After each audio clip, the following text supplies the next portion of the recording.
Hola a todos, hola a todas, espero que estén bien. Bueno, esta es una nueva clase de educación ciudadana para tercero medio y la que veremos hoy día será relacionado con las amenazas al funcionamiento de la democracia. Ya algo dejamos introducido a ese tema en la videoclase pasada, pero ahora lo vamos a ver un poquito más en profundidad, así que vamos al... Ya, el objetivo de esta videoclase y también con la guía que va de por medio es que ustedes puedan analizar las distintas causas y también las consecuencias que puede traer tanto la desigualdad socioeconómica, la corrupción política y el narcotráfico dentro de la percepción de la sociedad que tiene la sociedad en general por las instituciones políticas. Es decir, estos tres fenómenos vamos a ver más o menos cómo afectan o cómo influencia más o menos la percepción que tiene la sociedad en general hacia las instituciones políticas. Bueno, ya vimos un poco la clase pasada que, por ejemplo, la desafección política es un problema recurrente dentro de Latinoamérica desde los años 90. Generalmente esto depende mucho con la visión negativa que cada vez están teniendo algunas de las instituciones producto de hechos que han complicado como su funcionamiento. El tema de la desafección es un sentimiento más que nada subjetivo, muchas veces va desde las pulsiones más personales que otra cosa, pero también se manifiesta mucho a través de las situaciones que se viven diariamente y muchas de las opiniones que pueden aparecer durante todos los días respecto a distintas situaciones. Y por último, también esta también se potencia producto de muchas veces por situaciones como la desconexión que tienen las autoridades con el resto de la sociedad, o también cómo estas mismas se aprovechan de las instituciones. No vamos a negar de que, que sucesos como aprovechamiento de las instituciones políticas sean algo que no ocurre. En el fondo ocurren y van a ocurrir producto de personas que no, quizá no tengan la suficiente valor, o sea, suficientes valores o moralidad para poder ejercer cargos políticos de forma correcta.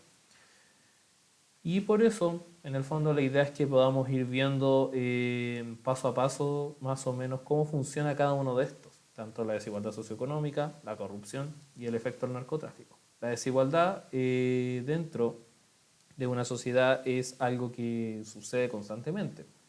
Todos los días lo vemos. O sea, la calidad de vida de una persona de La Pintana difiere completamente con la calidad de vida, por ejemplo, que tiene una persona de Las Condes.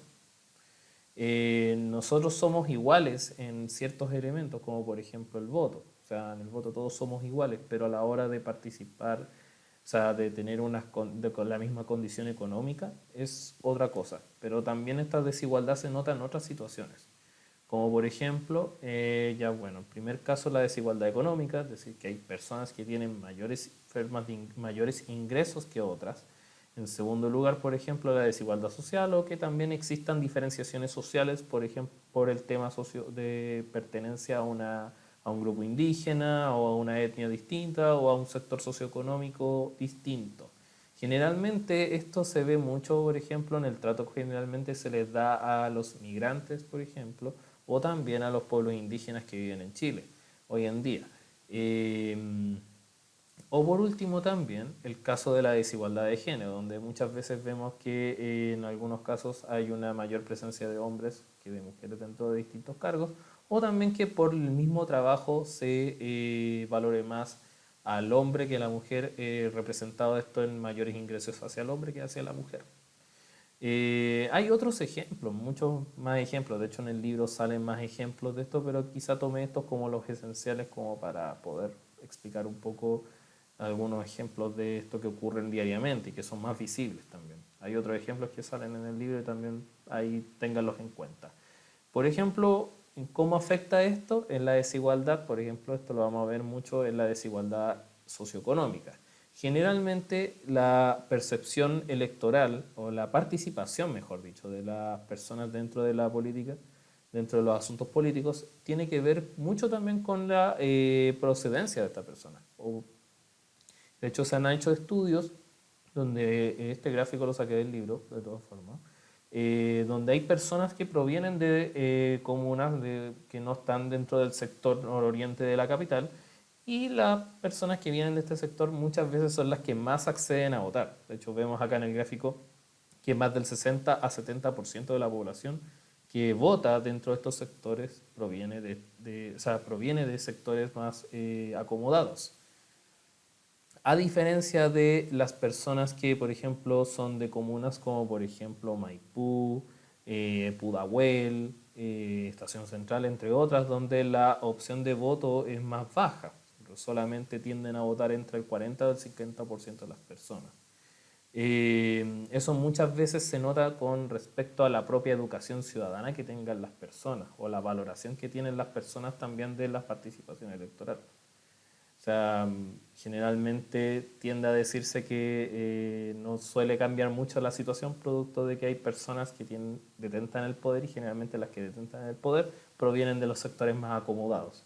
Mientras que las personas que son de sectores menos acomodados son más reacias a participar porque no creen en los cambios, porque muchas veces estos cambios son solamente provocados para el beneficio de las clases más acomodadas o también por como posibilidad de negación ante el cambio. O sea, son varias razones en el fondo. En segundo lugar, la corrupción política. Vamos a ver que hay distintas formas de mal manejo de las instituciones políticas para promover o para sacar provechos personales o también para cercanos. Generalmente la corrupción se le conoce como al diverso grupo de acciones ilícitas donde miembros de instituciones políticas utilizan su poder e influencia para sacar algún provecho tanto personal o grupal. Generalmente vamos a mencionar las que salen en el libro, pero hay muchos más ejemplos. Generalmente está el peculado o la malversación de fondos o el uso de fondos fiscales para aprovechamientos personales o también de cercanos. En segundo lugar, el tráfico de influencias o el uso de información privilegiada para poder sacar provechos personales o también grupales. El nepotismo o incluir a personas conocidas, familiares o amigos en cargos de importancia, generalmente no teniendo las competencias necesarias como para poder obtener el cargo. Y por último, los sobornos, es decir, utilizar fondos personales para poder influenciar en la decisión de alguna autoridad. Generalmente las causas de la corrupción pueden verse por causas tanto endógenas o internas, como por ejemplo también causas exógenas o externas a esto que también tienden a influenciar, por ejemplo. Algunas cosas pueden ser, por ejemplo, la falta de valores de las mismas personas, la falta de educación, el desconocimiento de las leyes. Muchas veces muchas personas ejecutan este tipo de acciones sin conocer la ley en el fondo. Otras también causas ya de carácter exógena, por ejemplo, la impunidad en los actos de corrupción. Eso puede ser que no haya eh, una valoración, un tema netamente de la justicia en relación a esto, o sea, que la justicia no aplique la ley cuando corresponda. O por ejemplo la concentración de poderes, por ejemplo que hay una persona que tiene mucho poder y por eso utiliza este poder para beneficios personales, la poca eficiencia de la administración pública o también los salarios bajos. Muchas veces los salarios bajos son indicativos también de que puedan producirse situaciones donde haya un caso de corrupción con el fin de mejorar sus ingresos. Y por último, el narcotráfico. El narcotráfico es importante porque puede influir dentro de la política del país en general o también dentro de lugares más pequeños, generalmente. Se asocia mucho el caso del narcotráfico a lo que se vive en México. Generalmente el narcotráfico busca extorsionar a las autoridades políticas o también a las autoridades de justicia, como carabineros, por ejemplo, por la policía en otros países, y también se extorsiona a las autoridades y también se mantiene subyugado a la población en general o al tejido social dentro de las distintas comunidades. Por ejemplo, el caso más conocido de esto es lo que pasa en México. Aquí vemos un mapa donde vemos la distribución de los carteles mexicanos en distintos lugares. Y vemos que prácticamente hay una distribución bastante brutal de estos en México. Y es porque en México prácticamente el asunto del narcotráfico está desbordado. Y de hecho se habla de, por ejemplo, producto de eso que hay muertes asociadas a narcotráfico, prácticamente son cerca de 10.000 muertes en un semestre, más o menos. Y eso es bastante alto.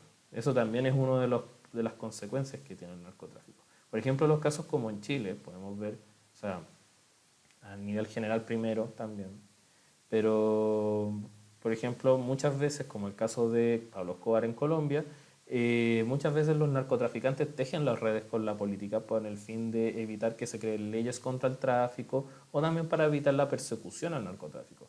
Incluso algunos pudieron ejercer cargos políticos. De hecho, Pablo Escobar fue, si mal no recuerdo, fue senador o estuvo en un cargo del Poder Legislativo en Colombia en su momento.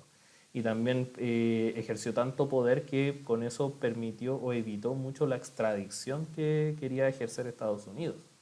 Eso es lo que ocurrió durante los 80 en Colombia. Pero por otro lado, también tenemos el caso, y también se puede ver mucho en las poblaciones en Chile, que muchas veces el narcotráfico tiende a dañar el tejido social. Es decir, por ejemplo, a afectar la organización social, a afectar la organización desde por ejemplo, la junta de vecinos o también de distintas otras cosas para evitar de que, por ejemplo, haya